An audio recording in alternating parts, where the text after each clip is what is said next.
Magandang araw po sa inyo lahat. Ako po si Doc Arky De Leon, the Dental Architect. At ang pag-uusapan natin ay paano ba mag-toothbrush ng ngipin kung nag-uumpisa ka pa lang at sungki-sungki ang inyong ngipin.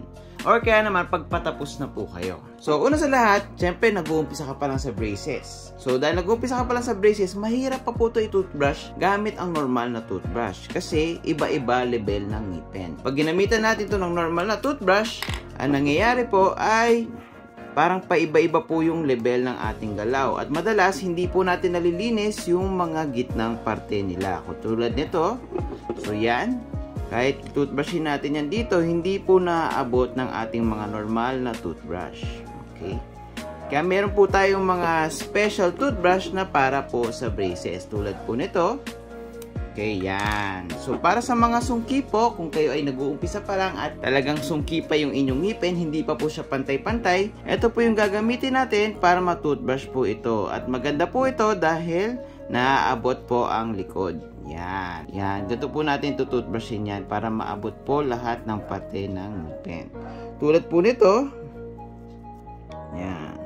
Or paminsan ito, tulad nito, hindi po kasya ang normal na toothbrush. At hindi mo alam kung paano tututbrushin yung parte na yan dahil tumatama yung ibang parte ng ngipin.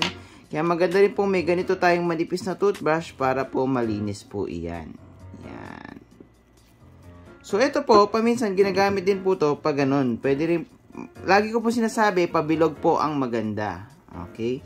Pwede naman pag ganun kung medyo nagmamadali kayo, pero siguraduhin nyo pong malambot ang inyong toothbrush. Kung hindi po malambot ang inyong toothbrush, huwag nyo pong gagawin yung pagganito at masisira po ang ngipin nyo po. At kung gagawin nyo po yung pagganito, make sure na nakatutok sa baba. Kasi tandaan nyo po, yung tuktok ng ngipin ay medyo malambot.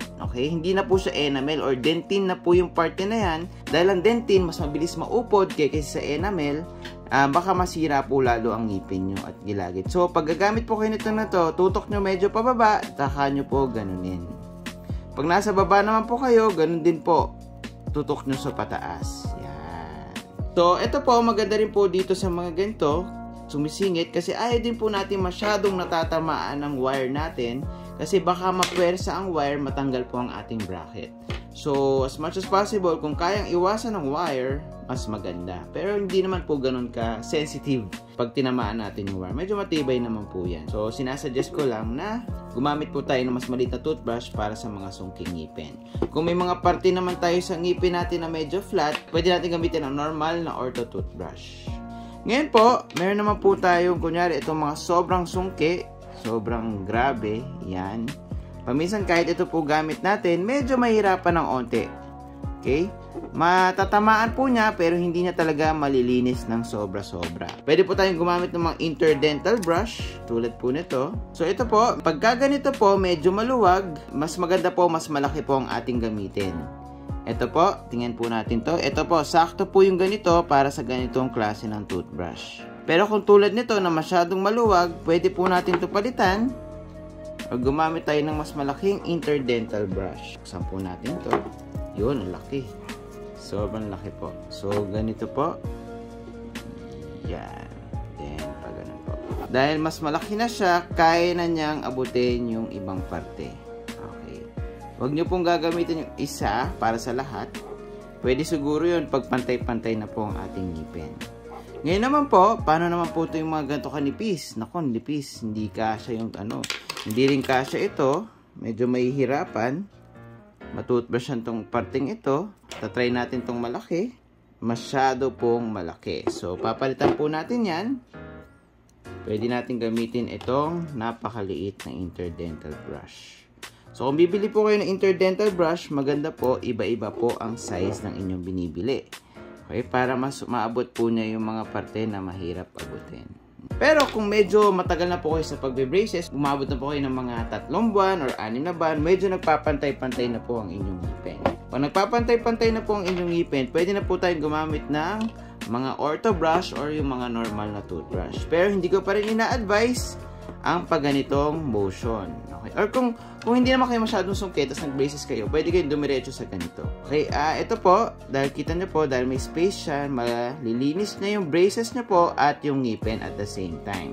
Pero hindi ko po ina-advise yung ganito pa rin kasi parang nilalagari nyo po ang inyong ngipin. As much as possible, ayaw nating matamaan ng grabe-grabe. Okay, sakto lang dapat. Ayaw natin matamaan ang parte ng ngipin na malapit sa gilagid kasi madali po siyang mapudpod. So ngayon, itututok natin pababa ang toothbrush ng onte para medyo safe dun sa may parte ng gilagid at malilinis din niya po yung ditong parte ng ngipin. So i-angulate po natin. Yan, pag ganyan po. Pero gagawin nyo lang po itong back and forth kung malambot ang inyong toothbrush. Tulad nito, malambot. Pwede po siyang pang ganon. Pero kung medyo matigas or medyo medium ang inyong toothbrush, I suggest circular motion lang po tayo. Okay? Circular motion lang po. Kasi masyadong parang nilalagari mo to lalo na pag matigas ang inyong toothbrush. Ngayon po, pwede nyo pong itutok pataas naman dito sa baba. Yan, para mas malinis po. Nakita ko pong mas malinis tong procedure na itong ganito kaya kasi sa pagganto lang. Okay? Mas malinis yung isang pagganito at isang pagganito. Okay? So, medyo mas matagal lang siya. Pero, okay naman po. Tapos, kung medyo pantay-pantay na yung ngipin nyo, gagamitin lang natin itong medium-sized toothbrush. Sa medium-sized toothbrush, saktong-sakto na po siya. Yung laki po niya para sa both.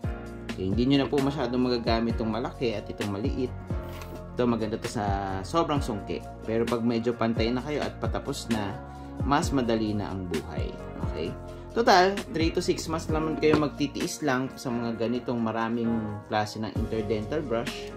After nun, medyo madali na po mag-toothbrush. Basta bumabalik po kayo sa inyong dentista para magpa-adjust. Kasi walang adjustment, walang galaw ang inyong ngipin. Kaya bumalik po tayo sa tamang oras sa binigay ng ating mga dentista. Ako po ulit si Doc Arky De Leon, the Dental Architect. At laging tandaan, dalawang ating kaligayahan, ang ngumiti at kumain. Kaya talagaan natin ang ating ngipin. Maraming salamat po.